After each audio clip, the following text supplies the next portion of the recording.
Abdullah Shahid, President of the General Assembly, Your Excellency Antonio Guterres, Secretary General of the United Nations, Excellencies, Heads of State and Government, distinguished delegates, ladies and gentlemen, let me commence by joining previous speakers in applauding you, Mr. President, for being elected to preside over the 76th session of this August Assembly and for the exemplary manner in which you have been presiding over this session.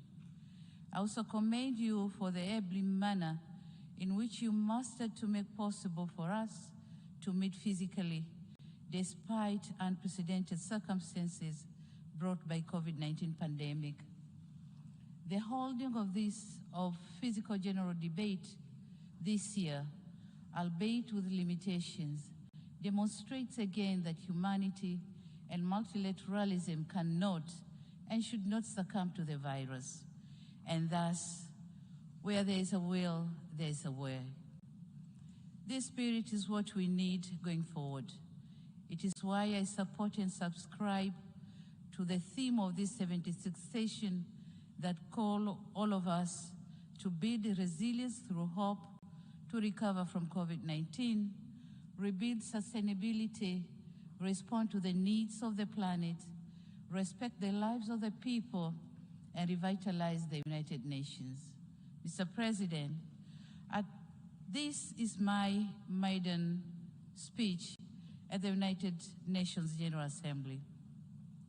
Allow me, on behalf of the people and the government of the United Republic of Tanzania, to thank all members of the United Nations for your condolence message extended to our nation following the untimely passing of our late President, Dr. John Pombe Magufuli, on 17th March this year. May his soul continue to rest in eternal peace. We remain indebted to you for the thoughtful of comforting messages which helped us to prevail over that in unprecedented test to our nationhood. It is in the same vein that I thank the outgoing President of the 75th session for dedicating a slot on the 59th plenary meeting of the General Assembly on 16th of April 2021 to pay tribute to our beloved late President Dr. Magufuli. Indeed, this was a gesture of solidarity and brotherhood. Mr. President, it is not by sheer coincidence that I chose to attend the United Nations General Assembly as my first trip outside Africa since I took the office. I did so out of my deep sense of conviction and faith in multilateralism, in solving multitude of challenges that our world faces today. I'm here to assure you that under my stewardship, Tanzania will remain a formidable member of the United Nations and a dependable supporter of multilateralism. We'll keep our arms open to those who embrace us and engage with us. We'll continue to be Tanzania that you have known and relied on, a Tanzania that peacefully and respectfully coexisted and cooperated with all countries, big or small, mighty or weak, rich or poor, to make this world, our world, a better place for all of us. Mr. President, COVID-19 pandemic has reminded us how vulnerable we are as individual countries, regardless of our size, wealth, or geography. As we meet here today, we have less than a decade ahead to meet our collective commitment to achieve the Sustainable Development Goals. I note with great regret that according to the Sustainable Development Goals report of 2020, right now, the world is not on track to achieve the 2030 agenda, mainly due to adverse impact of COVID-19. The report further shows that in some areas, this pandemic has even reversed the progress that was already achieved years back. For instance, it is expected that around 71 million people who got out of extreme poverty will be pushed back into that situation because of this pandemic. What is depressing is the fact that these impacts are not felt evenly. We in the developing world are the most affected. It is therefore imperative that concerted efforts are undertaken to address this devastating situation. Mr. President, developing nations must be assisted in addressing socio-economic impact of out of COVID-19. On this note, we are thankful to multilateral financial institutions for their efforts in saving many economies from collapsing. These kinds of interventions are important. We cannot afford to take refuge on the onset of COVID-19 as an excuse for not making sufficient progress on achieving the Sustainable Development Goals. Mr. President, Tanzania has not been spared by COVID-19. After the onset of the pandemic, we in Tanzania, and I believe in many other developing countries, were stuck in the twilight of protecting lives and protecting livelihoods. Measures advocated by the World Health Organization were geared towards protecting lives. However, in an economy like Tanzania, consisting of a bigger proportion of people living on subsistence economy, whom we need to keep them afloat, my country therefore adopted all necessary measures to curb the spread of COVID-19, including joining the COVAX facility to ensure that Tanzania gained access to the COVID-19 vaccine.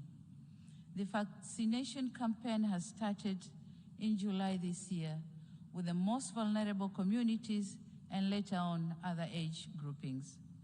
Mr. President, globally, when COVID-19 vaccines were being developed, some of us were hopeful that this would mean something good to all of humanity. Nevertheless, we have come to learn that the virus is moving faster than the global production of distribution of vaccines. And the vast majority of vaccines have been administered in high and upper middle income countries. With the current pace, it is less likely that we'll meet the WHO threshold of vaccinating at least 40% of people in every country by end of 2021, and at least 70% by the first half of 2022.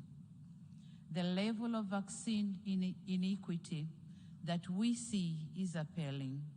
It is truly disheartening to see that whilst most of our countries have inoculated less than 2% of our populace and thus seek more vaccines for our people, other countries are about to roll out the third dose, calling it booster vaccine. We tend to forget that nobody is safe until everyone is safe. It is indispensable that countries with surplus COVID vaccine doses share them with other countries. On another note, it is our humble request that the patent rights on COVID-19 vaccines should be waived for developing countries so that they can afford to produce the vaccines. This is not only a necessary move to end this pandemic, but also the right thing to do in order to save humanity. Mr. President, on economic fronts, the United Republic of Tanzania, like other countries, has not been spared by the effects of the COVID-19. Before the pandemic, our economy was growing at the steady rate of 6.9% compared to the current growth rate estimated at 5.4%. We are now embarking on reviving the tourism sector, which was barely affected because of travel restrictions put in many countries as means to curb the spread of COVID-19. While slowly trying to revive most economic activities suffocated by the pandemic, the government continues to work hard to improve the business environment and attract more investment. Aware of the nexus between economic growth and governance, we managed to maintain peace and political political stability with a vibrant democracy and institutionalized good governance practices, upholding rule of law and human rights. Mr. President, I wish to take note of the Secretary General's report on our common agenda, which raises key issues of our common concern, such as gender equality, climate change, and youth development. On gender equality, COVID-19 is threatening to roll back the gains which we have made. As the first female president in the history of my country, the burden of expectation to deliver gender equality is heavier on my shoulders. It is for this reason that I commend the initiative by the UN Women, France and Mexico to organize the Generation Equality Forum that took place in Paris in June this year, whereby my country volunteered to champion for women's economic rights and justice. Aware that being passionate about gender equality is not sufficient, my government is reviewing policy and legal frameworks in order to come up with actionable and measurable plans to ensure economic empowerment of women, but also other aspects pertaining to gender equality and gender parity. We are also working on designing and implementation gender-responsive macroeconomic plans, budget reforms, and stimulus packages with the objective of reducing the number of women and girls living in poverty.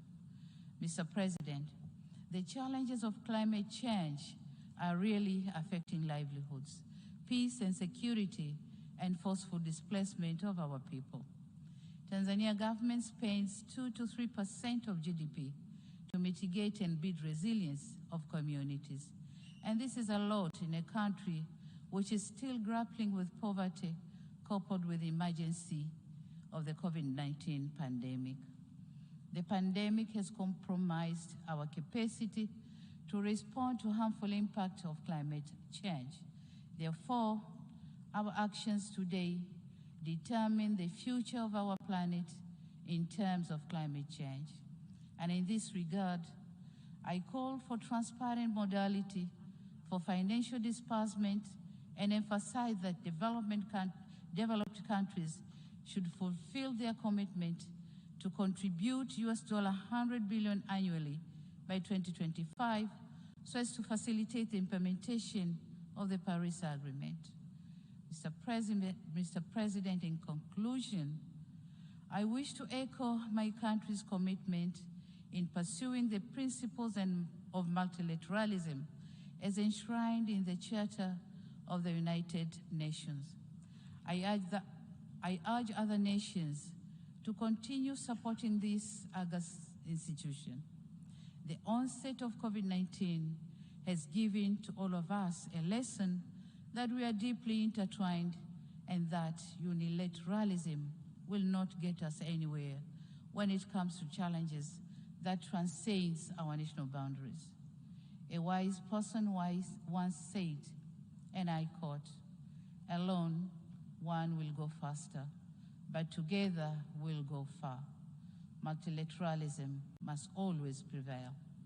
Mr. Chairman, I thank you, and I thank you all for your kind attention. Thank you very much.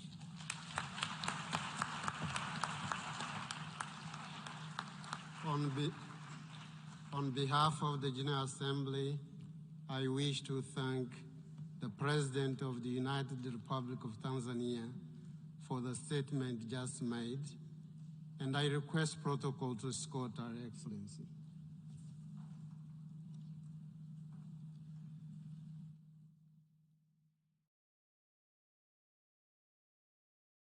Ni Rais wa Jamhuri ya Muungano wa Tanzania Samia Suluhu Hassan ambaye amemaliza hotuba yake muda mfupi tu uliopita akihutubia mkutano 76 wa Baraza Kuu la Umoja wa Mataifa. Tutarejea tena kuzungumza kwa kina kuhusu yale ambayo ameyazungumza hapo. Kwa sasa tupate mapumziko mafupi na asante kwa kuendelea kwa nasi.